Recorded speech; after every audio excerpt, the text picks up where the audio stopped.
ನಂದಿಯನು ಏರಿದನ ಚಂದಿರನ ಮುಡಿದವನ ಕಂದನಂ ಬೇಡಿ ನೆನೆವುತ್ತ ಮುಂದೆ ಹೇಳುವೆನು ಸರ್ವಜ್ಞ ಎಂದರೆ ನಂದಿಯನ್ನು ಏರಿದವನ ಮತ್ತು ಚಂದ್ರನನ್ನು ಹೂವಿನಂತೆ ತಲೆಯಲ್ಲಿ ಧರಿಸಿದ ಶಿವನ ಮಗನಾದ ಗಣಪತಿಯನ್ನು ಪ್ರಾರ್ಥಿಸಿ ಆನಂದದಿಂದ ಆತನನ್ನು ನೆನೆಯುತ್ತಾ ನಾನು ಮುಂದೆ ಹೇಳುವೆನು ಸರ್ವಜ್ಞ ಎಂದು ಸರ್ವಜ್ಞರು ಹೇಳುತ್ತಾರೆ.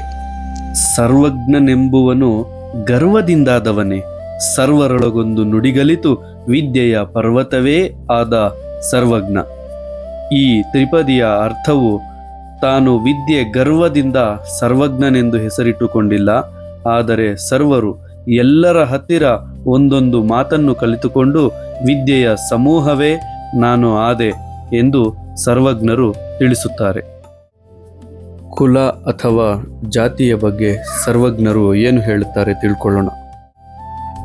ಹೊಲಸು ಮಾಂಸದ ಹುತ್ತ, ಎಲುವಿನ ಹಂದರವು, ಹೊಲೆ ಬಲಿದ ತನುವಿನೊಳಗಿರ್ದು ಅದರೊಳಗೆ ಕುಲವನರಸುವರೇ ಸರ್ವಜ್ಞ. ಈ ದೇಹವೆಂದರೆ ಹೊಲಸು ಹೇಸಿಗೆಯಿಂದ ಕೂಡಿದ ಮಾಂಸದ ಹುತ್ತ. ಈ ಎಲುಬಿನ ಹಂದರವು, ಇದು ಎಲುಬಿನ ಹಂದರ.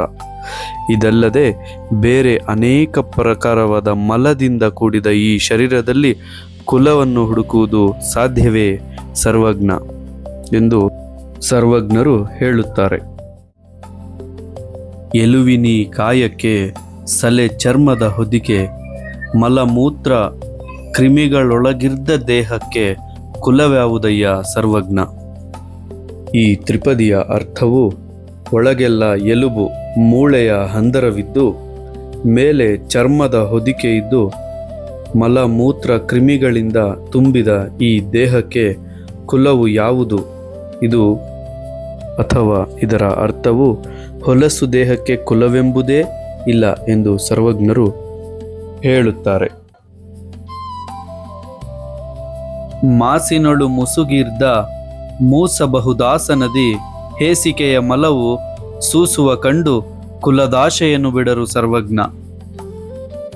ಮನುಷ್ಯನ ದೇಹವು ಮಾಂಸದ ಮುದ್ದೆ, ಮಾಂಸದಿಂದ ತುಂಬಿದ್ದು ನಾವು ದಿನವೂ ಹೇಸಿಗೆ ಬರುವಂತೆ ಮಾಡುವ ಮಲವು ಹೊರಬೀಳುವುದನ್ನು ಕಂಡು ಎಲ್ಲವನ್ನೂ ಕಂಡ ಮೇಲೆಯೂ ಸಹ ನಾವು ಕುಲದ ಮೇಲಿನ ಆಸೆಯನ್ನು ಬಿಡುವುದಿಲ್ಲ ಎಂದು ಸರ್ವಜ್ಞರು ತಿಳಿಸುತ್ತಾರೆ.